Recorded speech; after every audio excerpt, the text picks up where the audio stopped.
and welcome to my channel. Before I get into the video, I just want to say a quick disclaimer.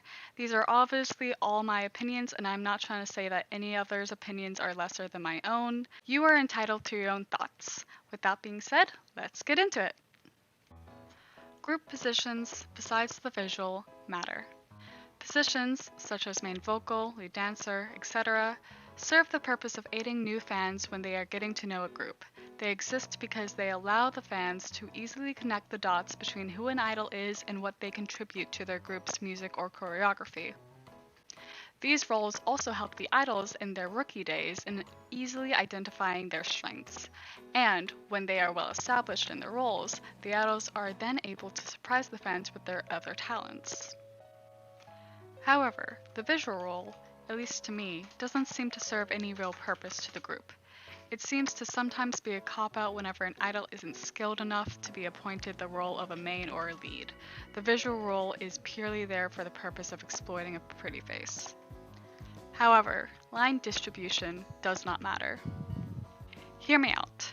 This is an industry that thrives on the impeccable talents on young singers and dancers, and the producers of their music are, for the most part, focused on what is going to make a group successful.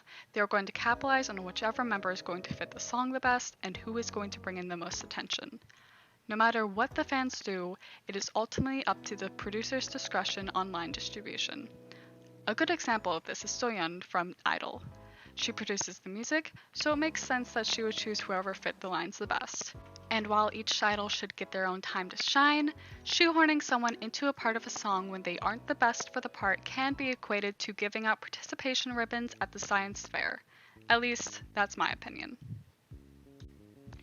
Idols don't owe their fans anything. This, at least to me, sounds self-explanatory. Idols practically give away everything for the chance to pursue their dreams. They lose sleep, friends, and sometimes even their childhoods to achieve this goal.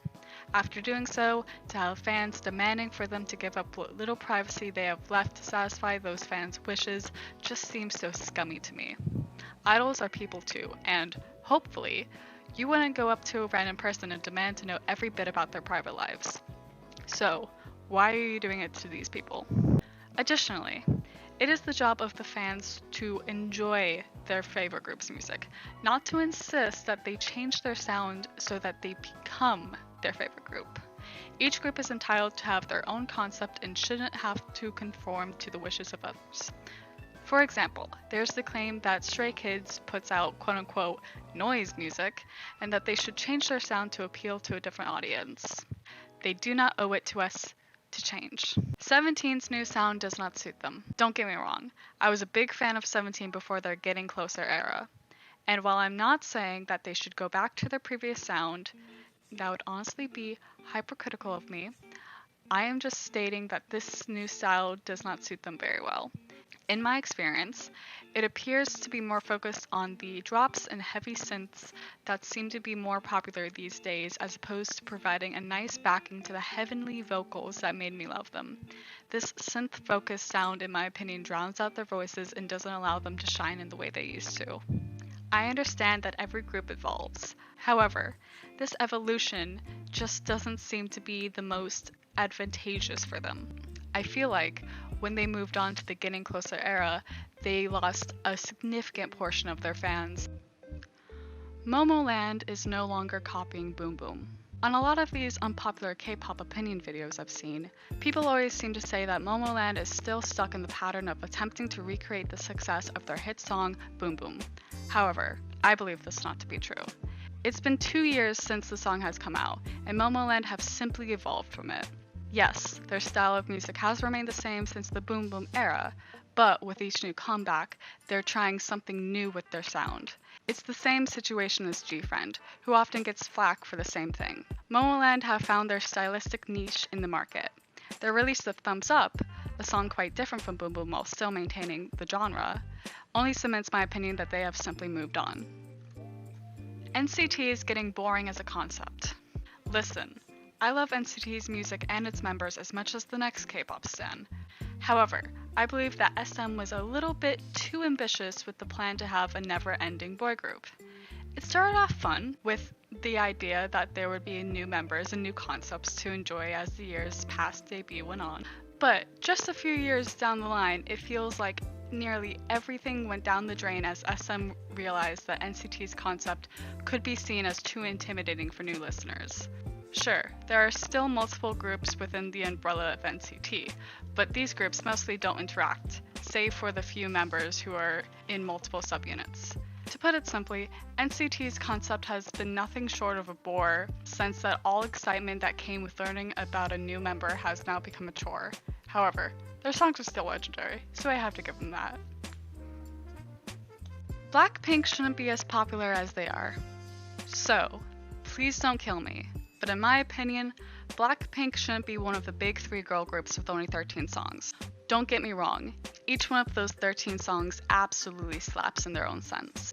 But it's been literal years since they debuted, and to have this huge fan base and to be able to go on world tours with so little music promotion just logistically doesn't make sense to me. While they do have a stronghold on the badass girl group concept for this generation, I firmly believe that a lot of their fame comes from the fact that they're in YG, as well as the drama regarding them quote-unquote replacing 21. If Blackpink were in a smaller company, sure, they would have attracted fans with their concept, but the lack of promotion they have had would have ultimately led to their downfall. BTS got lost in their concept. No, I'm not saying that BTS's music has changed and that they should go back to their original sound, unlike a lot of people I've seen.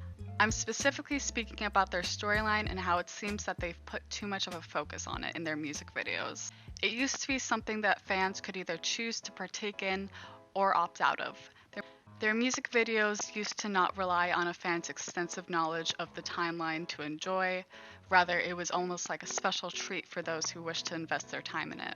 Nowadays, however, I find it hard to enjoy their music videos without having some confusion over what is going on and whether or not I need to watch a 40-minute breakdown on the context of their videos. Besides Boy With Love, their music videos seem to follow this pattern.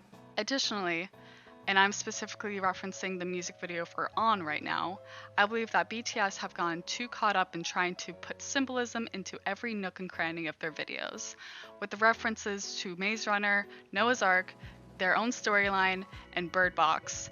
The On music video just feels disjointed and sloppily put together. At least with Twice's What Is Love music video, which also includes a lot of movie references, they don't try to make it look deeply symbolic. That's it for the video. I just wanted to apologize for the audio quality. I'm working with what I have at the moment and I know it's not the best, but besides that, thank you for watching. I hope to see you in the next video. See ya!